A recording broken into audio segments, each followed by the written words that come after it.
Thank you for joining us. This is Mature Living, and I'm Mary Yanez, Director of the Senior Adult Program. And we have a great show planned for you today, sharing lots of information about conferences. We're going to also talk about a Leadership and Advocacy Institute. And we're also going to talk about the benefits, some things that seniors don't know as far as some of the benefits that you can get. So we're going to start our interview today to introduce you to Jose Baltazar, who is Dr. Baltazar, and he's a counselor here at the college, but he's involved so much with the Mind, Body, and Integrative Medicine conference that we invited him to come and tell us about it. Thank you, Mary. Thank you for being with us. Tell me about this second annual conference. Yes, we call it the Southwest Mind, Body, and Integrative Medicine Conference. And it's an idea that developed among some counselors in the community that it may be good to have an activity like this every year for El Paso's community. And the idea is to develop more awareness.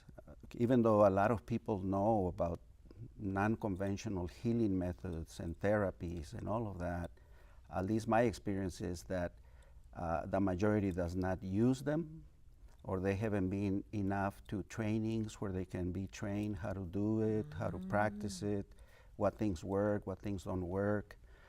The other thing that we decided to do, being that most of us are counselors in the organizing organization, which is the Trans-Pecos Counseling Association. Yes.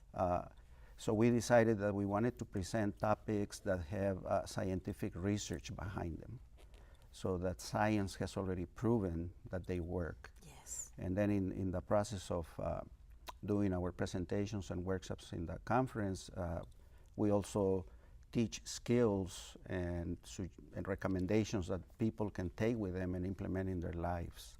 And I noticed that achieving physical, emotional, and mental health is one of your goals.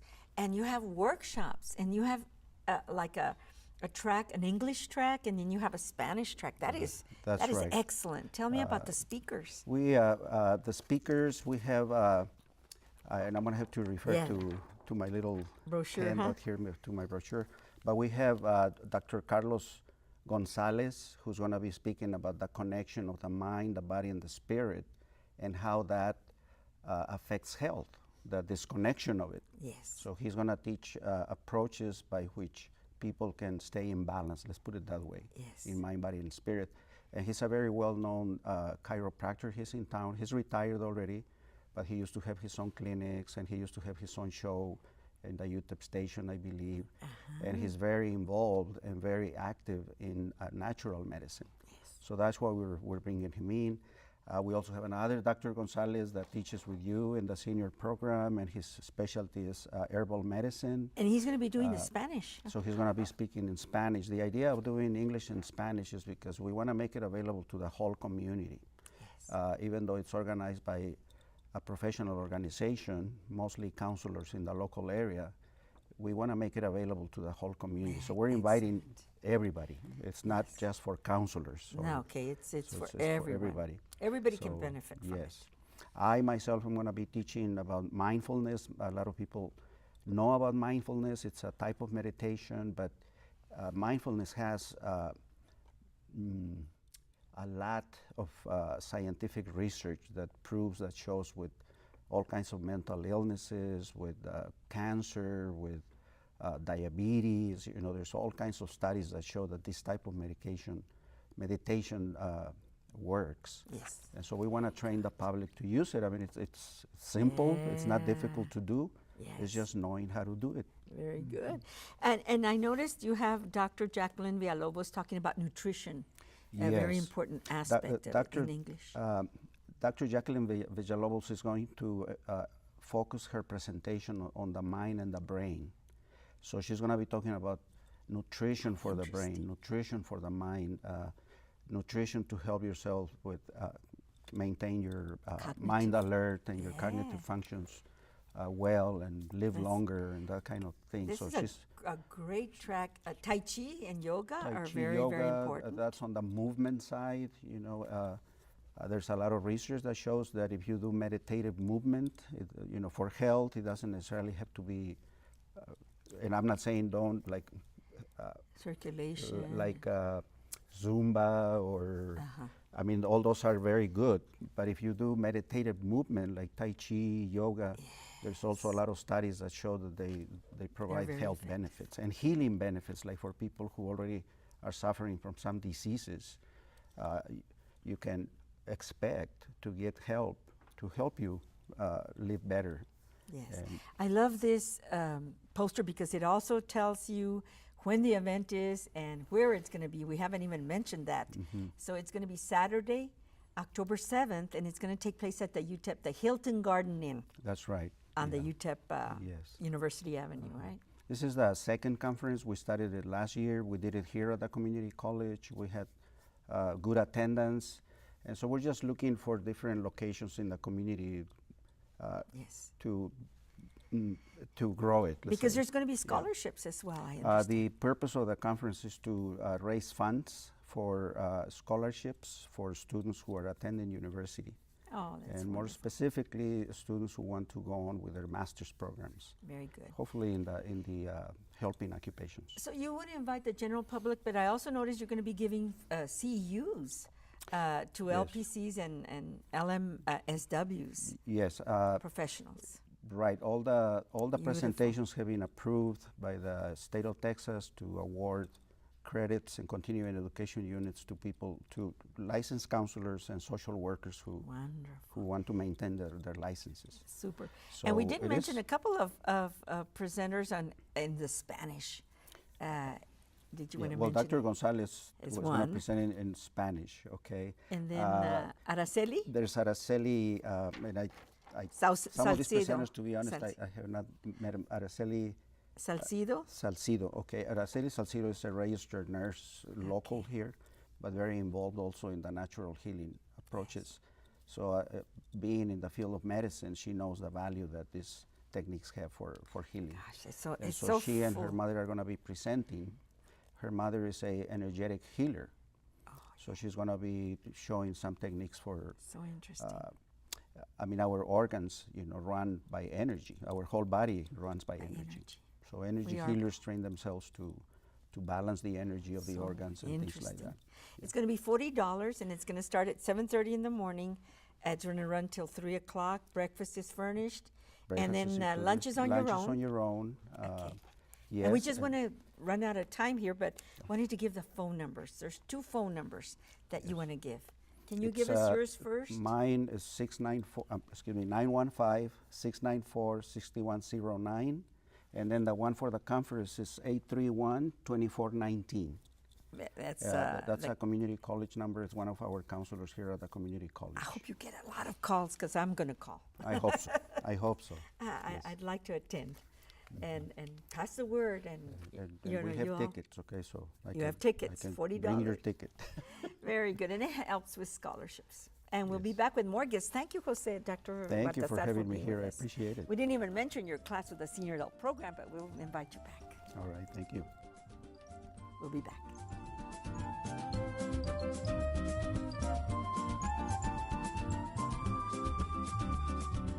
Thank you for staying with us. We have Zulema Lazarin, who is here to talk to us. She belongs with the El Paso Leadership and Advocacy Institute, and she's going to talk to us about disability rights and about much more than that information. She's the coordinator of this leadership program and works very closely with the community. But let's just get it started. Tell Yes, me ma'am. about your program and Yes, how we can introduce the concept. Yes, ma'am. This is a partners in policy making program that was initiated in Minnesota, and now the state of Austin started conducting trainings to people in the state of Texas. Yes. And then we are privileged here in El Paso, Texas, to be the second city to receive a 5-year grant for this same partners in policy making training. Now the training is called El Paso Leadership and Advocacy Institute training. And so it consists of 4 classes, 4 hours each class. When you take it in Austin, it's a series of 6 months, once a weekend. So it's a very long Yeah. program, but we've condensed it here in El Paso because it's to make it easier for people to attend. Yes. But in these 4 classes, one of them is about education. We teach key educational laws to help parents with their children who have disabilities so that they can know what laws they can stand on when they're trying to obtain services for their children in public schools. There are many services that a child with a disability can receive, but many parents are unaware of that. Right. So we teach them the educational laws, the IDEA law, and we talk about IEPs, individual educational plans, and we help them so that they'll know what they can receive for their child to obtain services, accommodations, and modifications so their child can perform better in school and get the help that they need. Yes. To perform like a person without disabilities. Yes. And they have every right. Yes, absolutely. And these are laws. These are laws that have to be followed. Yes. And so in employment as well? Yes. In employment, there are some laws that protect a person with disabilities. And so we have, I have a partner from Villar Center for Independent Living. Her name is Elisa Cortez. And she used to be a job coach.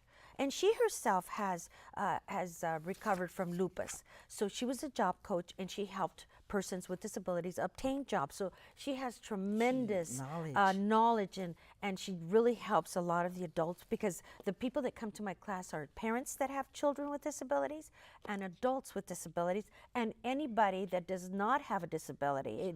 We accept everybody. The people that don't have disabilities, if they're there mainly because they want to learn to advocate for others. Yes. Okay, and so do people graduate from this institute? Yes, they do. They receive a certificate if they attend all 4 classes, and at the end of the 4th class they graduate. Wonderful. And we do give them a certificate. There's many people that have graduated from this program. Oh my gosh! In the whole program itself, the whole Partners in Policy Making class itself, we have 27,000 people that have graduated from the whole, nation and internationally. And so you teach them how to communicate with their legislatures what other? Oh yes, that's one of the other classes. So we teach about key educational laws for the parents that have children with disabilities. We teach about employment so that people with disabilities will know what things to be able to do when they're conducting interviews and so forth.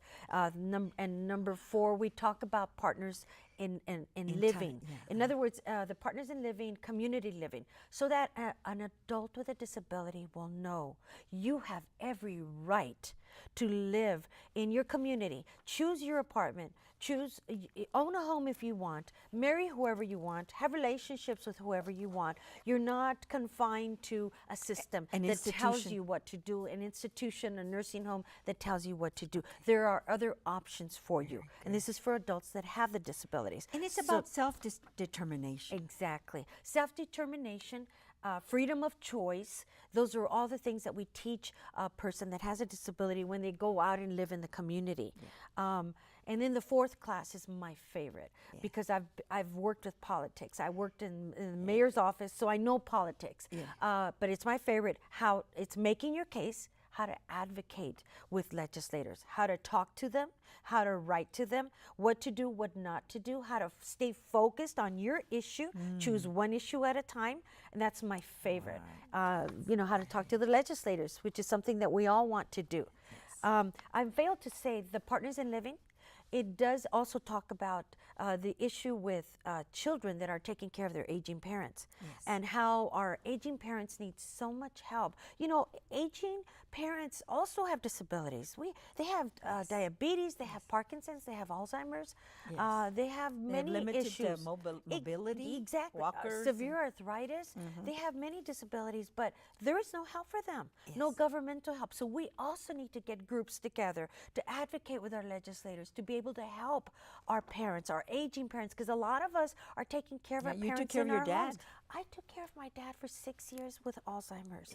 And I ended up getting him off most of his medications except for the Aricept and Namenda for the Alzheimer's, but diabetes, high blood pressure, for his heart disease.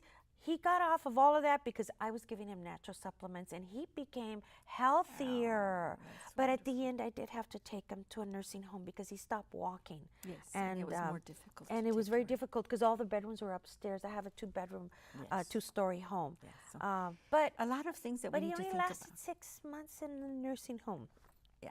So that's what I want to, that's the other thing that we need to do. We need to get groups together to advocate with our legislators to help good. us with our aging parents. I know there's a phone number we want to give.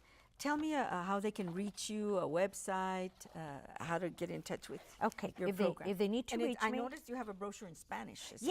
Yes, we have all of our classes are translated in Spanish for people that do not know English. We do have Spanish translators, and we do have sign language interpreters, and we do have help for anybody that has visual impairment. We do provide options for them too. We have it in tape. We have it in Word document. So we have taking care of anybody that has a disability. Will be able to meet their needs and accommodate them. This is very complete, Yes, very comprehensive. and we pay for people's mileage when they come to our classes. Yes. So if they want to come to this class, please call us. This is the El Paso Leadership and Advocacy Institute. My name is Zulema Lazarin. I work at Paso del Norte Children's Development Center, and my phone number where I can be reached is 544-8484 extension 379. And my email address is zulema.lazarin@pdnchildrens.org. Excellent. Boy, you've covered everything. You know, In a you're couple of nice. minutes. And you're one of the trainers. You're Yes, the I am. coordinator. And Yes, I so am. You'll be able to give them more information. Oh, I will. Absolutely. Well, thank you for being with us here on Thank you for Mature Living having and me. sharing this great information for this community. We need all the help we can get. Oh, yes, ma'am. Thank you, Mary. And we'll be back with another guest.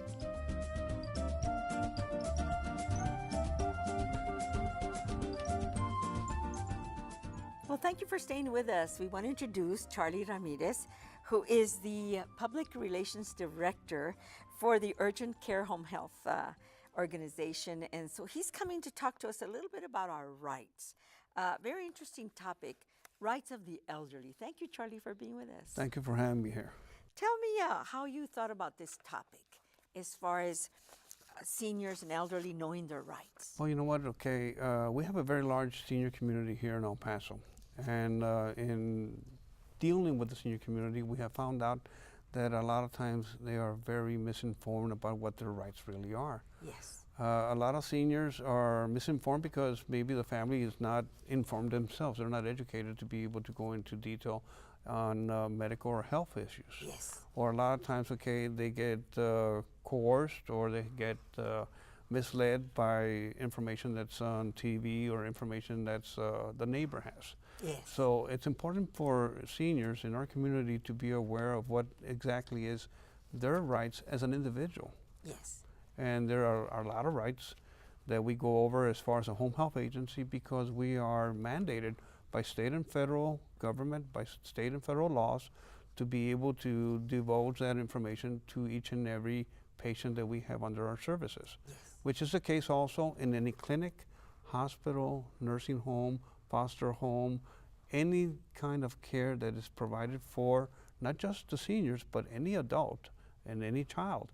It's information that needs to be provided to them so they can be aware of what their choices are. Very good. And what are some of the ones that we're going to run through here? Well, we're going to run over the fact that elderly, we're going to specifically talk about the elderly. The elderly have a choice. They have a right to be able to have home health services, which is what we do. But they also have the right to have nursing care services, which is a nursing home. Okay. They also have the right to have alternate care, which is a foster home or a daycare. Okay. So they have a lot of options that are available to them based on the way they feel, based on the way that they want to be And it's able their to. choice. It's their choice. It's not the doctor's choice. It's not the And nurse. I'm glad you said that because a lot of times, okay, unfortunately, doctors are supposed to be able to guide them in the right direction and not tell them what they need to do. Very good. And a lot of times patients are afraid of what doctors say. Yeah. Because, well, if I don't do what he's telling me to do, then he's not going to take care of me anymore. Yes. No. Doctors are mandated also by state and federal law to be able to take care of that patient Very in the best possible way. We're going to have to speed it up Yes. because we've got a whole bunch of Yes. the choice of care services. What does that mean? That means that they have a choice, okay, of being able to get either home health services, or if they feel that they are need hospice services, they can get hospice services. They can get a home health aid. They can get physical therapy, occupational therapy. all those type of services. And can a family member care for them? Yes, a family member can care for them as long as they have the authorization of the patient to be able to be a guardian. Okay. Okay, and when that happens, okay, it's at the patient's discretion, okay, and of course with a full trust. And that's the next one. It's Yes. that they have the right to choose or designate their guardian or representative for protective measures. What does that mean? Well, for protective measures, meaning that if they are going into, say, pre-Alzheimer's, or they're going into a mental phase, okay, that's depriving them to be able to make decisions, then they can, before that, okay, or right at the beginning, be able to choose somebody that they trust to be able to take decisions for them. You know, the interesting one is communication, because here in El Paso, of course, we have English and Spanish majority. That's correct. Tell me about the right to language. The right to language is that a lot of times, unfortunately, the elderly are taken advantage of. They are just told, sign here, and that shouldn't be the case, because the elderly are very vulnerable.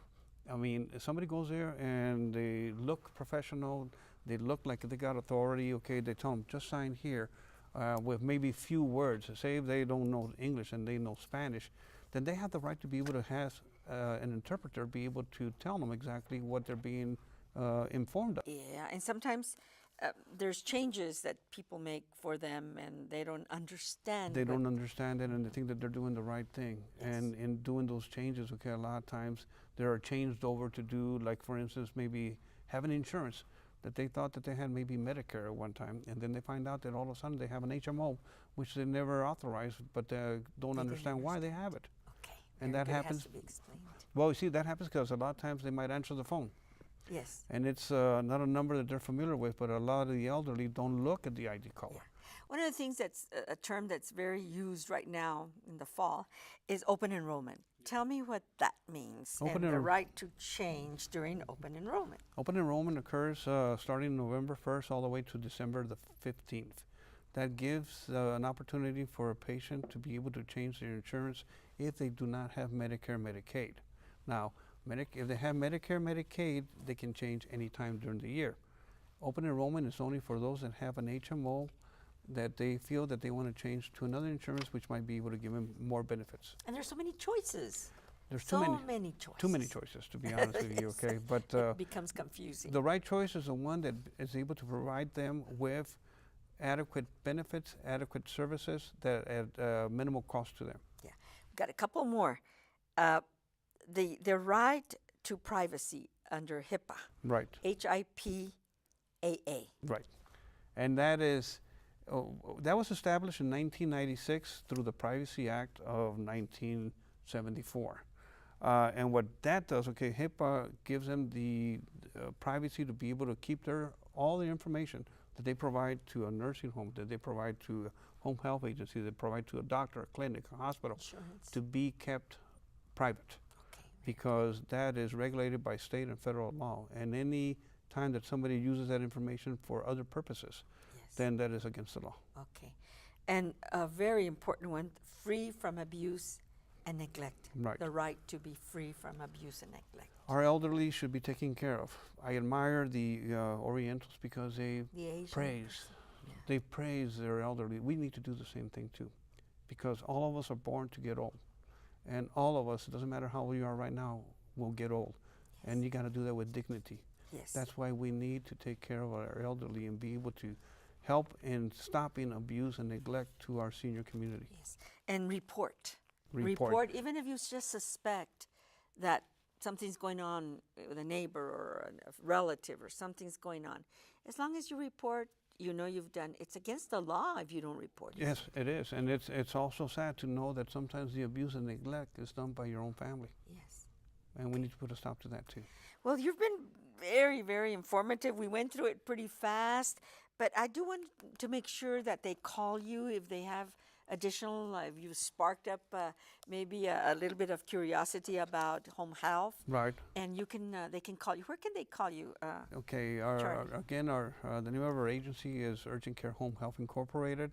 They can call us at 594-8070, or they can call me direct at 222-4205. We are located at 3130 Gateway East, and we are there to service all the community here in El Paso. Very good. We've been talking with Charlie Ramirez, who is the Public Relations Director for Urgent Care Home Health. Thank you for being with us. Thank you for having me here. Okay, and we'll be back.